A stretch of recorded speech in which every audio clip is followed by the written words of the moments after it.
Hennessy. Oh, sorry, that's Mr. B. Yeah. So now he's swirling around me. So all I'm gonna do is get him to stand still. Come on. Get him to stand still. Now he isn't off that tether line yet, because I need him to stop fidgeting first. Oh. And this is all we're teaching him is impulse control. Just because the leash comes on, manners now really need to kick into overdrive.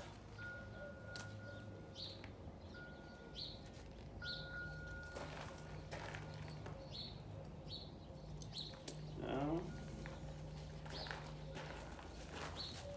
Couple cues, get him to walk with me. I'm not going to ask him to do anything. I'm going to ask him to walk right over that thing. I'm not going to ask him to stop. I'm not going to ask him to do anything but experience the ground he's on, the environment he's in. You know, if he starts to go a little head like that, I'm going to just pull back, a little tug, little cue, loose lead all the time. We need that loose lead. Now, since he's a puppy, I'm going to go the same direction a few times. I'm not going to change it back and forth on him because I want him just to walk over this thing. Oh, look at that. He's like, ah, I think I might stop if you stop. Yeah. And again, walk him around. You know, here he was having a conniption fit with Leonard and everybody else until he realized he couldn't really get away with that. Frenchies really aren't that bad. Once you set that firm foundation, they kind of like it, actually. Yeah. I really do think they thrive in it. He's It's a nice little turf for him to get on, because it's different.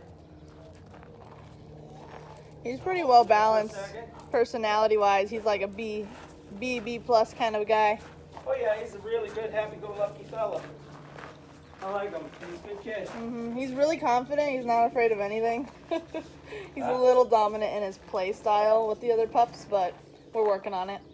Yeah, and I mean, I'll let him go to the end of the line here. Let him, you know, I just want him to follow me. Leonard, with him, I need him to be out in front of me, and he's got to really get used to that.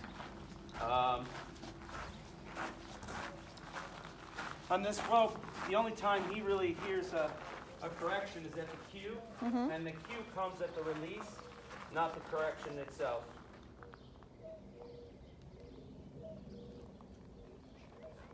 It's a nice little sign of submission. Now he's a little too short for me to give him a little tap on the head, but a nice little let's go and a little gesture of the leash.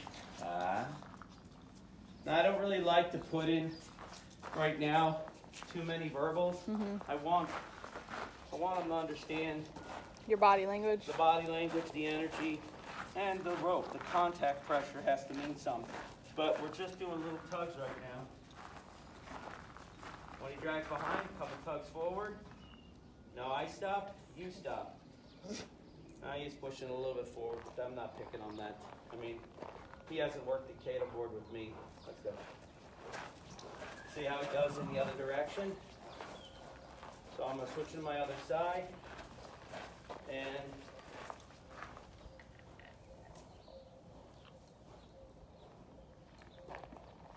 so he's a little confused. Let's go. Tug, tug. Not really hard. Pass it around again. Again, you see these repetitions and how they work. Patterns and pictures. He can figure out one pattern in one direction, but changing it up, it's a whole new learning process. Let's go.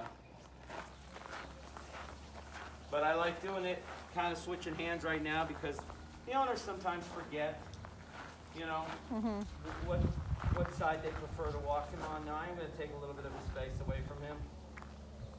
Because he's wiggly. He's wiggly and I need him to hold it.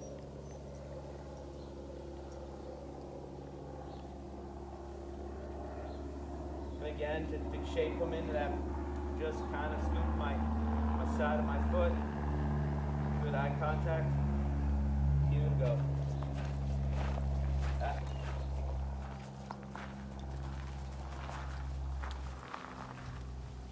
Pass that leash bound. Never let him walk it front. front of you, that's for sure. Good job. So we only do a handful of reps, dog, multiple times a day.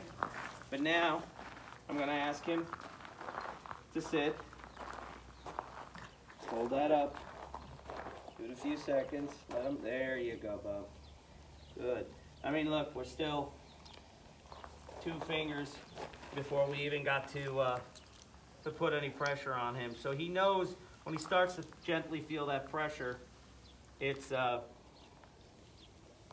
time for him to do a command. Rub him down a little bit. They melt. Yes, they do. Yeah. So just like with the other tool, this tool is the same, or any tool you use. You got to say thank you once you're done. It's a very special bonding moment between you and the dog, and the dog realizes that while the reward in theory is the pressure and the release of the tool itself, and that's where the learning takes place,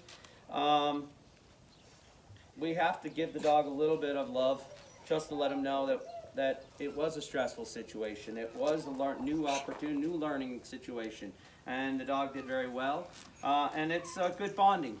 So. That's the pups out on the tether line, relaxing. There's Leonard again eating a rock. Granted, yeah, I grabbed a stick from him too. Oh, is it? Oh, it's leaves. Anything. It's leaves. Anything fluttery. Bird dogs. He spit it out. It's in front of his paw. Oh, What? I think he pulled his hair. Did I? Yeah. Bub. But see now, the first night, Leonard was all over crazy. He was hopping, snapping. This line was a rocking and a rolling. Yeah. And now he's just getting better at standing still. That's a hard thing for a dog like this to do. As soon as I take him off, he's going to go like a rocket. And you know, that's probably what is the most desirable feature, is that he's going to end up doing that. So.